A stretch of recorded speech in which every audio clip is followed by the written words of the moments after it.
Hey, good evening, everybody. First of all, before I even get into what I'm supposed to do tonight, I do want to welcome you all to the Free Library of Philadelphia, the Parkway Central Branch. On behalf of our director, Kelly Richards, we hope you enjoy your time here. When the screens were down, I hope you saw the picture of our newly minted library card as we celebrate 50 years of hip hop here at the library. You can get the card at any one of our 52 branches around the entire city. As we always say, no matter where you're standing, there's a library within 2 miles of you. So if you have your favorite library that you like to go by, or you say, hey, I haven't been to a library since I was 10 years old, there's still a library within 2 miles of you that you can go check out and get the new card. And we also have a blow up of the card on the other side of the wall right there. It was right there when you first came in. So with that, tonight the StorySlam, the theme is for the love of hip hop.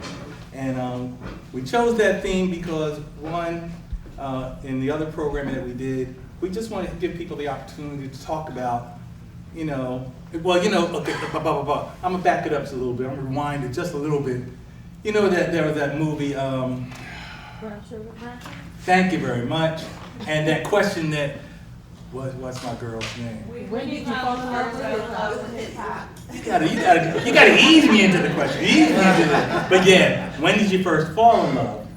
But we just want to say for the love of hip hop, because your story might not be for the first time, but something might have happened and hip hop was related, and that was a moment. And so what I like to do is now move into what I'm here to do. I'm sorry. He introduced me as Guy Sims. I'm also a staff member here at the library. I'm the Chief Diversity and Inclusion Officer. And now I get my story. I thought about, I said, when did what was that hip hop moment for me? Now I'm going to take it back a little bit because it didn't start immediately. I think of kids today, almost going back maybe almost 20 years, maybe almost 30 years, kids are, yeah, 10 is for kids today, a lot of them, hip hop has always been in their atmosphere. Always been in their atmosphere. I have 3 cheerings of my own, as my grandmother might say.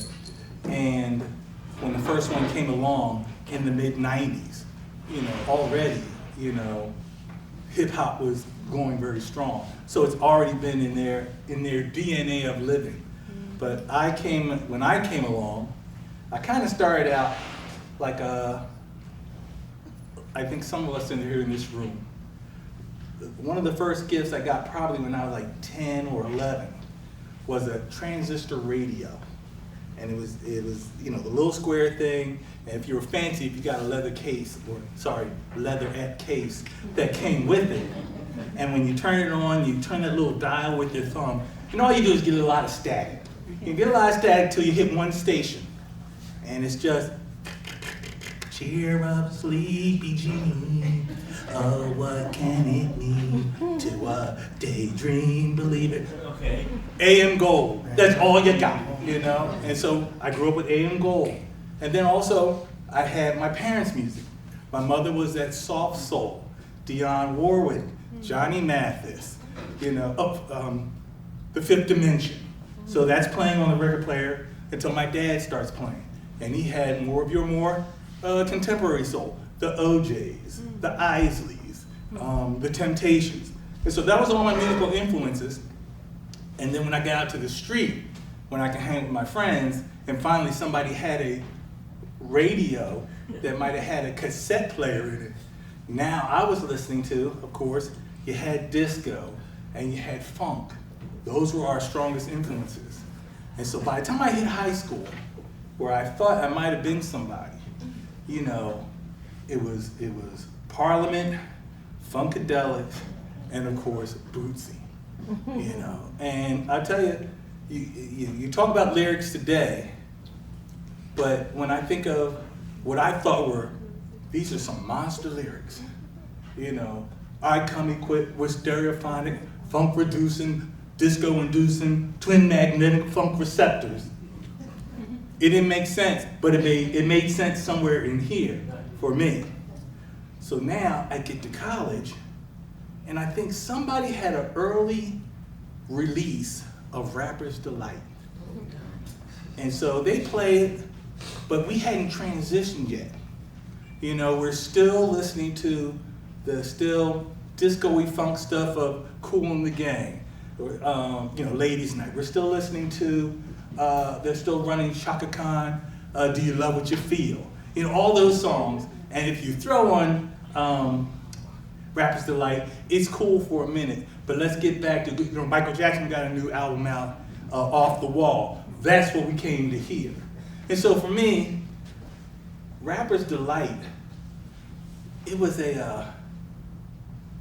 like a flash. It was a novelty song. Like it's not real. You know, it's not real to us. In fact, if you ever went to a friend's house and said, "You got anything to eat?" and what they give you, a pizza roll. You're like, "Oh yeah, it's cool, a pizza roll." You know, because you know what a pizza is, right? You know a pizza is 18 inches. But look, it's like a little pizza, and you eat it. It doesn't fill you up, but it's cool. But I got home for Thanksgiving break, and my older brother was at Howard University, and he brought home Super Rappin' by Grandmaster Flash and the Furious Five. So now I actually have a rap record in the house that we can listen to. And there were like 5 pieces in that song that just said to me, "Yo, this is not a pizza roll. This is Hot Pocket. It's the meal. It is the meal." Just out the gate with the song. If you don't know it, you better go look it up. You better go look it up. I'll just jump back when I said Bootsy had these lines, and it's just all these words strung together. That was cool. But when I listen to this, and that opening, it's like the second sentence. It says, Italian, Caucasian, Japanese, Spanish, Indian, Negro, Vietnamese. I was like, how did they do that? Who thought of all of that? Who knows all those kinds of people? I'm sitting there, okay, so that opened my eyes to it. Then a little bit later, Melly Mel is doing a countdown.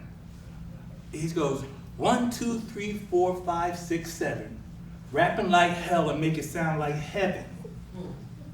Then he does the backward count. 7, 6, 4, 5, 3, 2, 1. He just changed the whole course of our numbering system in one song. And I was like, you can't do that. That's like when we were younger and you said the word ain't, and someone said, you can't say ain't, it's not in the dictionary. And that's what he did with that. I was like, oh my goodness. Then, okay, I was never a player, and so I'll stand here honestly and live in that truth. But then came the next line. One of the rappers says, I got 2 jazzy ladies in deep, deep check. Both ladies in the discotheque. I got one in the front and one behind. I'm in the middle because they're both mine. My mind was blown. I'm like, how can he say that on a record? I was just loving this song. I would tell my brother, play it back, which meant taking the needle and going back to the front and hearing the whole thing over and over. Then just 2 more things. Well, really, 1 more thing. At the end, how the song ended. Because I was like, how's it going to end? Because it just seems they kept going and going and going. And how they ended it made me feel like I was a part of the record. They start naming everybody.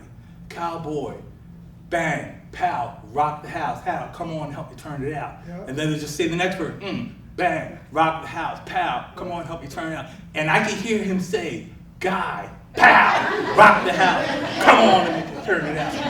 And see, for me, that Thanksgiving break was the broken dam of, wow, this is what hip hop is.